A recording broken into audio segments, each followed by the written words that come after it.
Okay, so this is the driver's compartment. Everything, like I said, is aluminum on the inside. This whole thing had some old bad-looking AstroTurf type material glued all over it. So it's going to take a lot of manual labor to get it cleaned up. It's got a lot of room in it. I don't especially like the layout, but it's pretty neat. It's got a refrigerator and a sink and range top and a sleeping quarters in the back. I'll certainly tear all this out and start over, but it does give you an idea of how much room it actually has in it. One of the biggest problems that's going to take an awful lot of work to fix is there was quite a huge dent or collection of dents in the top of the bus, and I'm going to pan up here to the top. You can see where right up here at the top, this is the actual roof of the bus. It's got some kind of bed liner on it that somebody put in at some point. This structure here and they're aluminum ribs that come across and form the bow that the roof curves over, and all of that's going to have to be replaced. I'll have to make a lot of that probably, although I think you can buy some of it. But pretty much from that rib right there forward will all have to be redone. It's doable. It's not a real big deal. It's just a good bit of extra work. So I'll just keep on walking. I don't know how the light is here, whether or not you guys can see what's going on.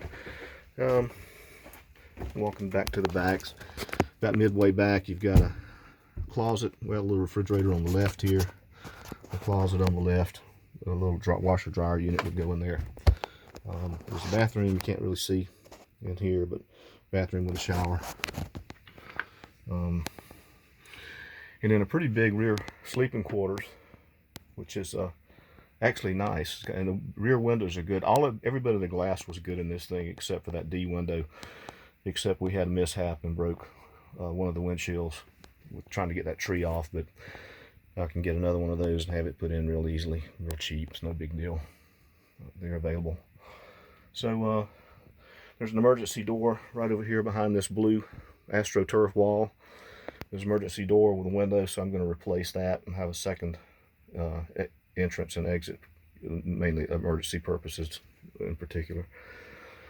But you fit a full-blown queen size mattress in here. Actually, a king would fit in here width-wise.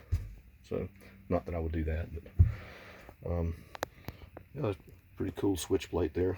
I think I'll keep that just for the heck of it. So, anyway, like I said, there's a little toilet and lavatory.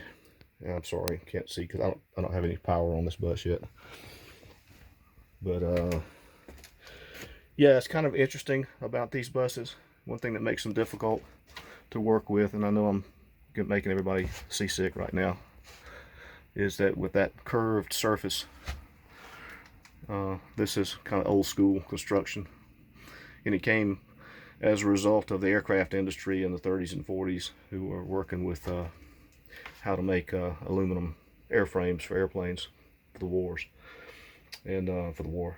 And so any cabinetry has to be built specifically to fit in here, so you have to take cabinets and cut them down and give them that curved surface. So it's a pretty big deal. But one thing that did come with it is here 5 original windows that the previous owner purchased, and they actually are real bus windows, and I'll probably utilize them instead of the RV type windows. They're in bad shape anyway. So anyway, real quickly, back up into the light. Here's the driver's compartment. Looks like a lot of stuff going on. It's really not. Interesting thing on this is it's got straight cut gears, which is old school gearing in the manual transmission, so it's a 4-speed, but it has straight cut gears, so you have to double clutch it between gears. So you have to kind of learn how to drive them. I've driven not buses before, but double clutch vehicles before, so I'll figure it out. Anyway, that's pretty much, there's our broken windshield there that just had a little mishap. No big deal. I've been working on the air system, trying to get the air system right, and been able to get it pressurized to about 100 psi, and you know, it holds pretty well, really. This, when I pressurize it at 100 psi back at the compressor, the system has a pressure regulator in it, and I think this shows about 80 to 85, and so it does leak down. So I'm sure I've got some airline leaks or some seals or something that'll have to be fixed, but that's just part of it. But the bus did lift up. It's on the air ride suspension, so it did lift up, and it got I can't tell if the brakes are working, but I was able to air. All the tires did have air. They had about 30 to 40 psi in them, and they need about 100 psi in them. So I've been able to get them inflated to about 80 psi. I'm going to let them sit for a few days, and I'll come back and try to get them to 100 later. But what else? Lots of other little neat things. I'll come back around in a bit and do another little something on the outside, and then probably going to call it a day.